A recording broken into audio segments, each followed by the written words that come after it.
দিদি কথা বলেন একটু মুচকি মুচকি আসে। ভাই আমি কি করব, আপনারা কমেন্ট করেন না, তাই আমার মুচকি মুচকি হাসি আসে। এখন আমি কি করতে পারি?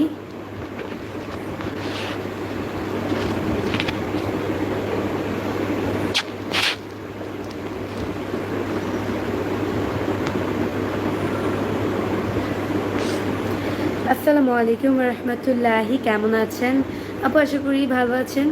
আমি সম্পূর্ণ লাইভটি দেখতে চেয়েছিলাম, কিন্তু মসজিদে যাব। আচ্ছা ভালো। এরপরের কমেন্টগুলো দেখা যাচ্ছে না ইন্ডিভিজুয়াল, কারণ তো বলছি আমার একটু ইউটিউব চ্যানেলের প্রবলেম, মানে নিউ আপডেট কমেন্ট এভাবে দেখা যায় না, মানে টাচ করে কমেন্টে টিপ দিয়ে দেখা যায়, তারপরেও ফুল কমেন্ট নেই।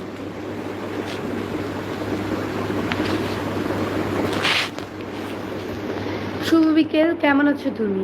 অভয় মানি সরকার, আলহামদুলিল্লাহ ভালো আছি আমি।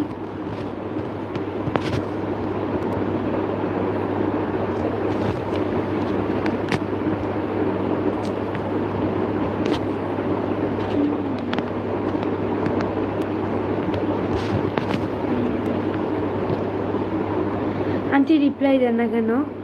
লিখুন আহমেদ, আমি আপনার কোন বংশের আন্টি লাগে আমার দেখে আপনার কেমনে মনে হয় আমি যে আপনার আন্টি লাগি? আচ্ছা যাই হোক, যেহেতু আপনি আমার আন্টি পরিচয় দিয়েছেন, সেহেতু আমি আপনাকে বাবা বলেই পরিচয় দিই, কারণ যে আমাকে আন্টি বলে তাকে আমি ভালোবেসে বাবা ডাকি। That's it.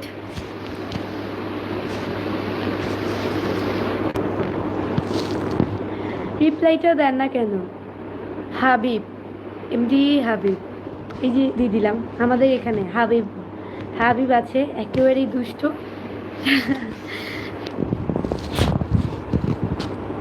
মানে আমার সেম বয়সী হাবিব, কিন্তু দুষ্ট কবি।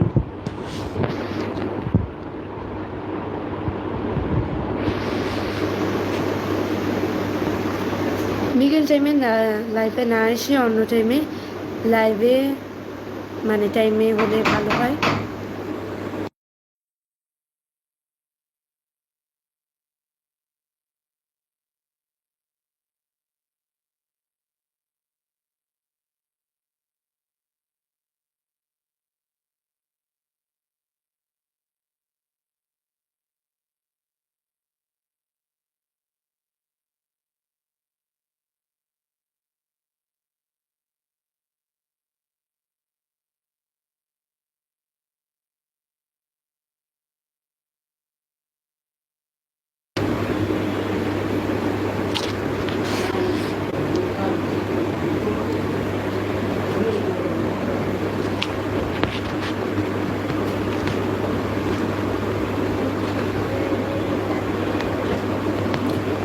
কিন্তু আমি তো আপনার জুনিয়র।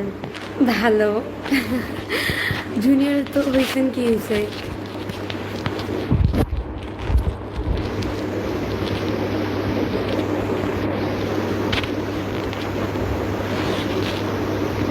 ভাবি কেমন আছো? আমি আপনার কোন বংশের ভাবি লাগি? কোন ধরনের ভাবি লাগি? আপনি যে আমার ভাবি বলতেছেন, আজব কাহিনী।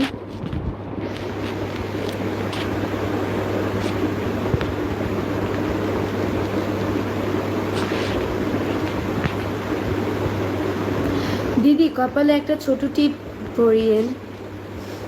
হ্যাঁ অবশ্যই, নেক্সট পরে আসবো। মনে থাকে না টিপ পড়তে, আর টিপ পড়লে ভালো লাগে না অত বেশি, এই কারণে পড়তে চাই না।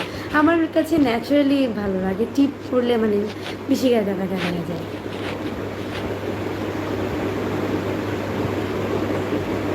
আপনি যাকে বিয়ে করবেন সে আমার ভাই হলে আপনি আমার ভাবি না?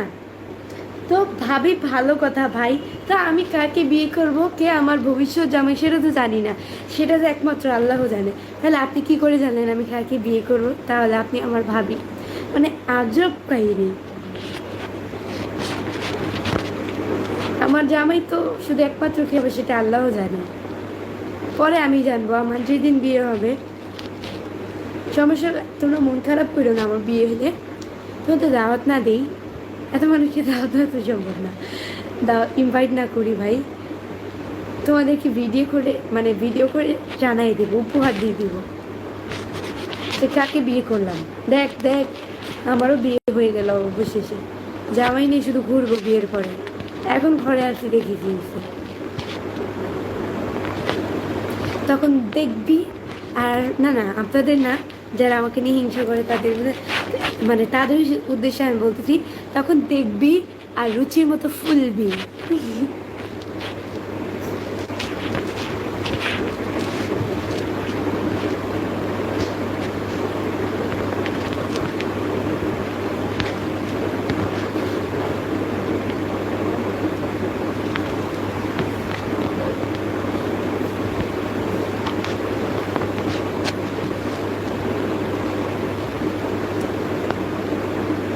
God will marry you. আমাকে কারোর বিয়ে করা লাগবে না, ভালো কথা। যে আমার ভাগ্যে থাকবে, আল্লাহ যাকে আমার ভাগ্যে রাখবে, সেই দিন শেষে আমার হব। এখন তোর কপালে যদি বউ না জুটে, তুই যদি আরেকজনের বলস বউ তোমার বিয়ে কোনোদিন হবে না, সেটা তো ভুল রে।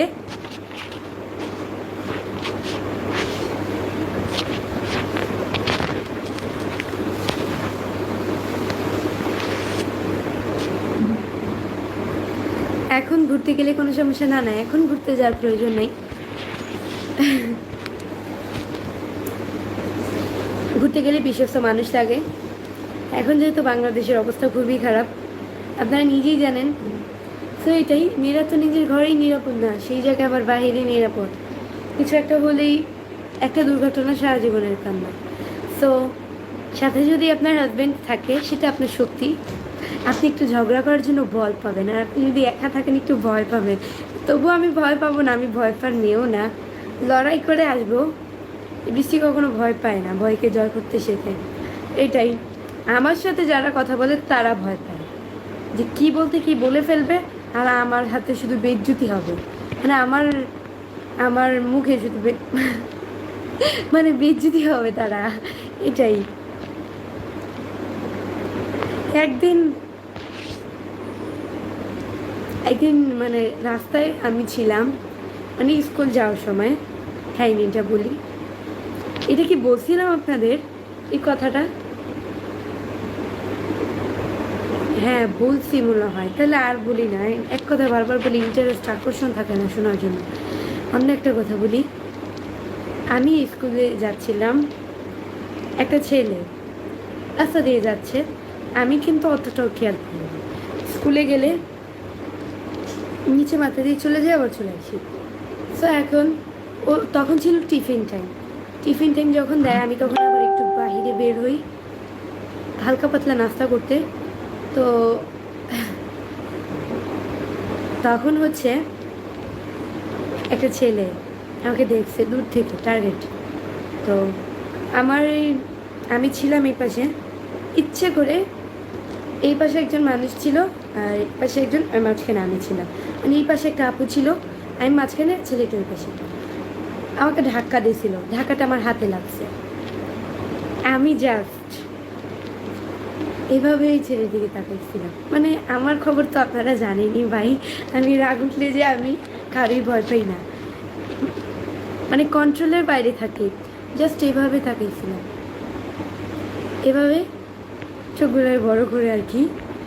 তখন তার অবস্থাটা আসলে এরকম হয়েছে, সরি বলছে আমাকে, সরি আপু দেখতে পারি না। আমি সে দেখতে পারোস না, তোর চোখ কি কানা, মাথায় লয়ে আড়োস, দেখতে পারোস না? আমি তোর সাইডে ছিলাম, সাইডে থাকা, আমি তোর একদম একদম সাইডে। তো সাইডে থাকাকালীন এনে কোনো মানুষ নেই, আবার আমার গায়ের সাথে ধাক্কা গাছ কেমনি চিল্লান দিয়ে দিছি। সো এটাই, আপনারা তো মেয়েদের পাওয়া জানেনি, চিল্লানি শুধু অনেক মানুষ ভিড় হয়েছে ভাই। ওই ছেলেটা মার খাওয়ার ভয়ে চলে গেছে এখান থেকে।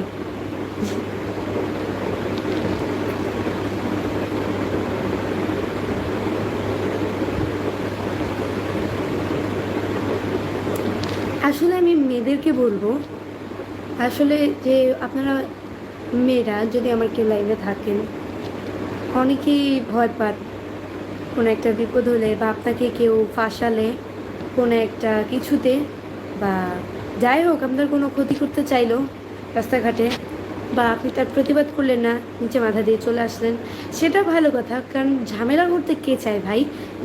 ঝামেলা করবেন না, কিন্তু গায়ে পরে যদি কেউ লাগতে আসে তার সাথে মানে ঝগড়া করার মতোই করবেন, ঝামেলা করার মতোই করবেন। তো অবশ্য আপনি যদি নিজের কাছে ঠিক থাকেন, উচিত কথা বলেন, উচিত জবাব দেন আপনার ভাব মতো, ঝগড়া করবে না, জাস্ট তাকে উচিত 2-3টা কথা বলে দিলেই সে নীরব হয়ে যাবে। এটাই, ঝগড়া করা লাগে না, এমনিতেই শিক্ষা দিয়ে দিবেন যদি কেউ শুধু শুধু স্টিচিং করতে আসে। আমরা মেয়েরা অনেকেই এই জিনিসটা হই, স্টিচিংয়ের শিকার হই। রাস্তাঘাটে গেলে অনেক ছেলেরা বিভিন্ন ধরনের মন্তব্য করে, জোরে চিল্লানি দিয়ে কথা বলে, বা আরও অনেক কিছুই আছে খারাপ ইশারায় ইঙ্গিত। তো আচ্ছা, আসলে ওদের মা বোন নাই, যদি বেশি উল্টাপাল্টা দেখেন, বেশি কিছু না, জাস্ট পা থেকে জুতাটা খুলে তার মুখে মেরে দেবেন, মুখে জুতাটা ছাপ করে যাবে। নেক্সট টাইম আপনাকে এই কথাটা বলার আগে সে 2-3বার ভাববে। সো এইটাই গাইজ, সব ভালো থাকবেন, সুস্থ থাকবেন, দেখা হচ্ছে তোমাদের সাথে পরবর্তী লাইভে। টাটা।